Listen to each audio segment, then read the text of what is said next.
श्रीमद्भागवत प्रथम स्कंद सप्तदश अध्याय। कली दंडिले परीक्षित शपथ दशे चरित। सुत उवाच एवेह शृण मुनिजने हरिचरित सुधामने। शेषप्राची सरस्वती कूले विजय चतुरंग बले।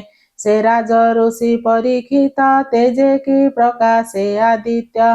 तक्षणे सरस्वती कूले मिलिले गमिथुन मेले। देखिले राजवेशधारी लुहार जष्टि करे धरी। स्वभावे शूद्र तार देही नटर प्राय सज होई। अरक्ष प्राणी वृषपादे दंड प्रहारे घर नादे। स्वभावे एकई चरण प्रहार करे पुण पुण। तार प्रहारे से विकल लोचनु बहे अश्रु जल। कंपई महाभय देहि मूत्र पुरीश उत्सर्गई। पादे प्रहारे धेनु पुण लुटई चतुर चरण। तार प्रहारे धेनु कांदे स्थिर न रहे चारि पादे। बच्चा विहीने कृश देहि क्षुधार्ते भजन इच्छई।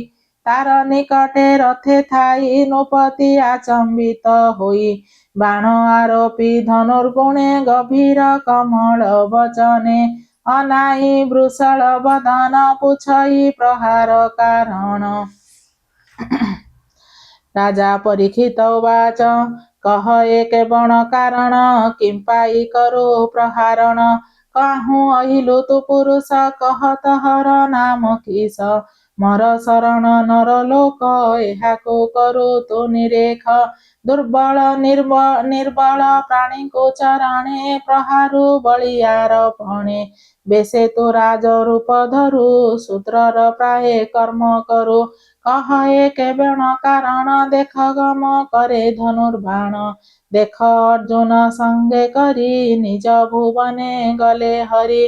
प्राणी को जानी अरखित निज बलरे करू हत। प्राणी संहरू अवहेले काल तो पुरिला निश्चले। पुणी वृषभ मुख चाहि संभ्रम चिते पचारई। तु वृष मृणाल धबल एकई पादे तुम्भे चल।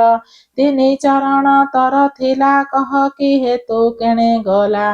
केहूँ देवता कह तुहि मायारे वृष रूप होई। एकथा मते बड़ गरु महर मने खेद करू। देख कौरव वंश भुजे भले रखी तमर राज्ये। प्राणी लोचनु अश्रु जल केबे न पड़ई तल। पुणी सुरभिमुख चाहि आश्वास वाक्य पचारई। तु धेनु कांदु काहि पाहि वृषल भये तते नाही। भमात रोदन न कर मुहि खलंक दर्प हर। मुहि पाळक अछि जहि मोर प्रजाଙ୍କୁ दुख काहि। ଯାହାର ରାଜ୍ୟେ ପ୍ରଜାକୁଳେ ହିଂସା କରନ୍ତି ଦୁଷ୍ଟ ଖଳେ। ତା ଯେବେ ରାଜା ନ ଶୁଣଇ ତାର ଆୟୁଷ ଯଶ କାହିଁ। ନାଶଇ ଇହ ପରଲୋକ ଅନ୍ତେ ସେ ପଡ଼ଇ ନରକ। ରାଜପଣର ଧର୍ମ ଏହି ନିଶ୍ଚିନ୍ତେ ପ୍ରଜା ଯେ ପାଳଇ। ଏଣୁ ଏହାକୁ ବଧ କରି ଧର୍ମେ ଅଧର୍ମ ଦୂର କରି। ରାଜା ରକ୍ଷଣେ ଏ କାରଣ ଏବେ ହ ବୃଷଭ ତୁ ଶୁଣ। ତୋର ଚତୁର ପାଦ ଥିଲା ତିନି ଚରଣ କେଣେ ଗଲା। କୃଷ୍ଣ ସେବକ ରାଜ୍ୟ କେହି ତୋ ପରି ଦୁଃଖ ଚିତେ ନାହିଁ। ତୋହର ବିରୂପ ଚରଣ ପାଣ୍ଡବ ବଂଶେ ଦୂଷଣ। ଯେ ସାଧୁ ହିଂସେ ଅବହେଳେ ଧର୍ମ ନାଶଇ ମୋହି ତଳେ। ନିର୍ଦ୍ଦୋଷ ପ୍ରାଣୀଙ୍କି ଯେ ହିଂସେ ସେ ଅପରାଧେ ଆତ୍ମା ନାଶେ। ତାହା ତୁ କହ ମୋ ଆଗର ମଙ୍ଗଳ କରିବି ତୁମ୍ଭର। ସଂସାରେ ପାପୀ ଜନଙ୍କର ମୋ ଭୟେ ହୃଦୟ କାତର। ଏଣୁ ଏ ଲୋକେ ଅପଯଶ ଯେ କରେ ହୋଇ ନିରଙ୍କୁଶ। ମୁହିଁ ତାହାର ଭୁଜ ଦୁଇ ଛେଦିବି ଯେବେ ଦେବ ହୋଇ। ରାଜା ପରମ ଧର୍ମ ଏହି ସ୍ୱଧର୍ମେ ପ୍ରଜାଙ୍କୁ ପାଳଇ। ସ୍ୱଧର୍ମେ ପାଳେ ବସୁନ୍ଧରି ଖଳ ଚହୁର୍ଜ ଯେ ନିବାରି। ଯେ ଚାରି ବର୍ଣ୍ଣ ଏ ଜଗତେ ସ୍ୱଧର୍ମ ଛାଡ଼ି ଅନ୍ୟ ପଥେ ତାହାଙ୍କ ଗର୍ବ ଯେବେ ହରେ ସେ ରାଜା ଧର୍ମେ ରାଜ୍ୟ କରେ। ରାଜାର ବାକ୍ୟ ଶୁଣିତ ସେ ଧର୍ମ କହନ୍ତି ହର ସେ। ଧର୍ମ ଉବାଚ ପାଣ୍ଡବ ବଂଶେ ବେବାର ଆରତ ପ୍ରାଣୀ ଭୟ ହର। ଯାହାର ପୁଣ୍ୟ ଗୁଣେ ହରି ସାରଥି ଦୂତ ପଣ କରି। ଏବେ ହୋ ପୁରୁଷ ଉତ୍ତମ ଶୁଣ ହୋ ପୁରୁଷ ଉତ୍ତମ ଯାହାର ଯେ ବାଣିଜ ଧର୍ମ। ପ୍ରାଣୀଙ୍କ କ୍ଲେଶ ବୀଜ ଯହୁଁ ତାହା ଜାଣିବା ଆମ୍ଭେ କାହୁଁ। ଯେ ବାକ୍ୟ ଭେଦ ବିମୋହନ ତେଣୁ ନ ଜାଣେ ତାକୁ ଜନ। କେ ଆତ୍ମା ଜ୍ଞାନେ ଆତ୍ମା ଧରେ କେ ଦେହ ବିକଳ୍ପ ବିଚାରେ। କେବଲେ ଦୈବ ବଳିୟାର କେବଲେ କର୍ମର ଏ ଫଳ। କେବଲେ ସ୍ୱଭାବ ଏହାର କେବଲେ କରନ୍ତି ଈଶ୍ୱର। ତର କି ନ ପାରି ଯାମନେ କେ ତାହା କହିବ ବଚନେ। ଏ ଆଦି ଯେ ବିଧି ବୃତ୍ତାନ୍ତ ତୁ ରାଜା ଏହା ମନେ ଚିନ୍ତ। ସୁତ ଉବାଚ ଏମନ୍ତେ ଧର୍ମ ମୁଖୁ ବାଣୀ ସେ ରାଜା ସାବଧାନେ ଶୁଣି। ମନରୁ ଖେଦ ଦୂର କଲା ସ୍ୱରୂପେ ଧର୍ମକୁ ଦେଖିଲା। ଦେହେ ଉତରି ଅକ୍ଷମାଳ କୋଟିରେ ଅର୍ଜିନ ଦୁକୂଳ। ଭୟ ଲମ୍ବ ସୁନ୍ଦର ଚାରି କର ଶିରେ ଶୋଭିତ ଜଟା ଭାର। ତନୁ ଶଶାଙ୍କ ବପୁ ଗଞ୍ଜେ ଶ୍ରୀବତ୍ସ ଚିହ୍ନ ହୃଦେ ସାଜେ। ବସନ ତଡ଼ିତ ତରାସ ରାଜା ଦେଖିଲା ଏହୁ ବେଶ। ରାଜାଙ୍କୁ ସ୍ୱରୂପ ଦେଖାଇ ସେ ବୃଷ ଏକ ପାଦ ରହି। ସେ ରାଜା ଲକ୍ଷ୍ମୀ ଧର୍ମ ରୂପ ଚିତ୍ତେ ପ୍ରକାଶେ ଜ୍ଞାନ ଦୀପ। କପାଳେ ଦେଇ ବେନିକର ଧର୍ମକୁ ବଲେ ନୃପବର। ରାଜା ପରୀକ୍ଷିତ ଉବାଚ ତୁ ଧର୍ମ କଥା କହୁ ଛଳେ ବୃଷଭ ରୂପ ବହୁ। ଅଧର୍ମ କର୍ମ ଯେ କରଇ ଯେ ହବା ତାହା ପ୍ରକାଶଇ। ନରକେ ଗତି ଦୁହିଁଙ୍କର ଏ ରୂପ ଶାସ୍ତ୍ରର ବିଚାର। କିବା ଏ ଦେବ ମାୟା ଗତି କେ ଜାଣି ପାରେ ଚିତ୍ତେ ଚିନ୍ତି। ମନ ବଚନେ ଅଗୋଚର ନିଶ୍ଚୟ ବିଚାର ତୋହର। ଏଣୁ ତୁ ନ କହିଲୁ ମତେ ବିଚାର କରେ ହୃଦଗତେ। ତୋହର ଚତୁର ଚରଣ ପ୍ରଥମ ଯୁଗେ ଆଚରଣ। ତପ ଶୌଚ ଦୟା ସତ୍ୟ ଏ ଯୁଗ ଅନୁରୂପେ କୃତ୍ୟ। ସତ୍ୟର ଅନ୍ତେ ତପ ଗଲା ଶୌଚ ତ୍ରେତୟା ହରିଲା। ଦ୍ୱାପର ଗଲା ଦୟା ସଙ୍ଗେ ସତ୍ୟ ରହିଲା କଳି ଯୁଗେ। ତପକୁ ଗର୍ବ ନାଶ କଲା ଶୌଚକୁ ବିଷୟା ହରିଲା। ଦୟା ହରିଲା ମଦ ବଳେ ସତ୍ୟ ରହିଲା ଏ ଶୟଳେ। ଏବେ ଯେ ଅଛି ଏକ ପାଦ ଏ କଳି ତାହାକୁ ଆପଦ। ଚିନ୍ତଇ ମିଥ୍ୟା ଅଧର୍ମରେ ଏ କିମ୍ବା ମୋର ଅଧିକାରେ। କଠୋର ସତ୍ୟ ଯେ ପାଳିବ ସେ ପ୍ରାଣୀ କୃଷ୍ଣଙ୍କୁ ପାଇବ। ଏ ସତ୍ୟ ଭାବୁ ସତ୍ୟ ଯୁଗ ଏ କଳି ଅନ୍ତେ ପ୍ରକାଶିବ। ଏ ଭୂମି ଭାର ଅପହରି ଶ୍ରୀକୃଷ୍ଣ ଗଲେ ଅପସରି। କୃଷ୍ଣର ପାଦ ପଦ୍ମ ରେଖା ତେଣୁ ଏ ଦିଶେ କୌତୁକା। ପବିତ୍ର ସୁନ୍ଦର ଶରୀର ଦେଖି ସାନନ୍ଦ ସୁର ନର। ସେ ହରି ଛାଡ଼ି ଗଲା ଯେବେ ଦେଖ ଏହାର ଦୁଃଖ ହେବେ। ଦୁର୍ଭାଗା ପ୍ରାୟେ ଅଶ୍ରୁମୁଖୀ କାନ୍ଦଇ ଅତି ଦୁଃଖେ ଦୁଃଖୀ। ପାପିଷ୍ଠ ଶୂଦ୍ର ରାଜା ଯେତେ ସର୍ବେ ଭୁଞ୍ଜିବେ ମିଳି ମତେ। ଏମନ୍ତେ ଧର୍ମ ବସୁନ୍ଧରି ବାକ୍ୟ ପ୍ରବନ୍ଧେ ବଧ କରି।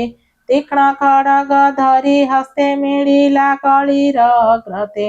ଅଧର୍ମ ହେତୁ ବଳେ ମାରି ମୋହି ପାଳିବି ବସୁନ୍ଧରି। କଳି ଦେଖିଣ ତା ବଦନ ଛାଡ଼ିଲା ନୃପତି ଲାଞ୍ଛନ। ପ୍ରାଣ କାତରେ ଉଦୁବେଗେ ପଡ଼ିଲା ରାଜା ପାଦ ଯୁଗେ।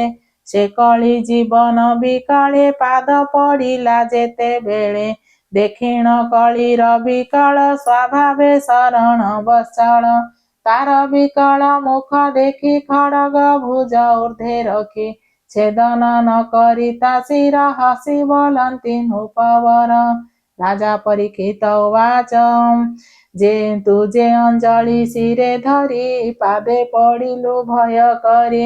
अर्जुन बंशे जात जार ताहाकु भय नाही तोर अधर्म बंधु तो स्वभावे मोर वचन शुण एबे महर देशे न पशिबु जेबे तू जीवने बंचिबु तू केने थिबु राज घरे अधर्म जुथ त संगरे लभ सत्य चौर्य कर्म आदि अशेष धर्म दुर्जन आचरण माया कलह दंभ मोह तहर संगे थांती एते मदेशे थिबु तू के मन्ते जे प्राणी थिबे सत्य धर्मे तहि तू न पशिबु भ्रमे ए ब्रह्मा वर्ते जेते जन ब्राह्मण आदि चारि वर्ण आगम निगम प्रमाणे यज्ञ संपादी जे ब्राह्मणे हरिचरणे पूजा करी जेणे संतोष नर हरि स्थावर आदि चारि देहे बाह्य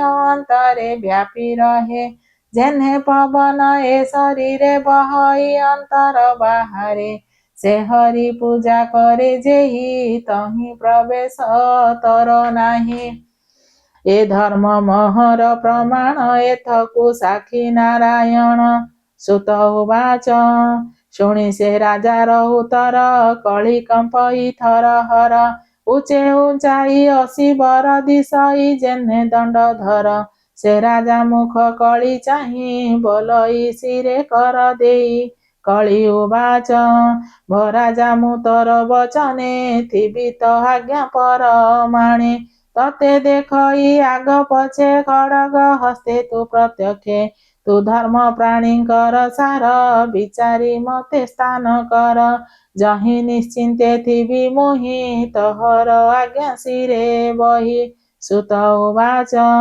कଳି वचन शुणी हसी संतोष चिते राज ऋषि चारि प्रकारे स्थान देला नित्य अधर्म जहि मेला द्वितीय कामिनी मद्यपान प्राणी मारण जेबा स्थान पुणी बोलई कଳି जुग मोर ए स्थान चारि भाग जहि मु थिबि निरंतरे पंचम स्थान दिय मोरे कଳିर वाक्य भाळी चिते सुवर्ण देला तार हस्ते ए पांच स्थान पंच गुण ब्राह्मणे सावधाने शुण मिथ्या बसई द्वित मध्ये काम कामिनी मद मध्ये प्राणी मारणे रज गुण सुवर्ण मध्ये रिपुगण ए पांच स्थान तारे देला जहि अधर्म संग मेळा प्रमाणी अभिमन्यु बळा कଳି जुग को स्थान देला तक्षणे राजार वचने कଳି बसिला पंच स्थाने एणु एमानंकु सेवन न करे विज्ञ जेउ जन से धर्मशील जेन्हे मेरु स्वभावे लोकपति गुरु तपस उच्च दया तिनी वृषभ पाद बोली मानी निजर विषय पालने वर्तिला ए चारि चरणे आश्वास वाक्य मन हरि पृथ्वी की समवृद्धि करे स्वभावे स्वधर्म पालने राजा उचित जे प्रमाणे धर्म नंदन धरी कळे तपे अरण्य जीवा बेळे परीखे राज शिक्षा देई स्वर्गे चढ़िले पांच भाई सेही प्रकारे मने गुणी रहे कौरव शिरोमणि हस्तिनापुरे राजनीति प्रजा पालने चक्रवर्ती हेमंते अभिमन्यु सुत प्रजा पालई अविरत जाहार राज्य तुम्भे थाई जाहार राज्य तुम्भे थाई हरि भजुछ यज्ञ ताही से हरि चरणे विश्वास कहई जगन्नाथ दास निर्मल भागवत वाणी सुजने तर एहा शुणी इति श्रीमद्भागवते महापुराणे परमहंस्यां संहितायां प्रथम स्कन्धे कळि निग्रह नाम सप्तदश अध्यायः।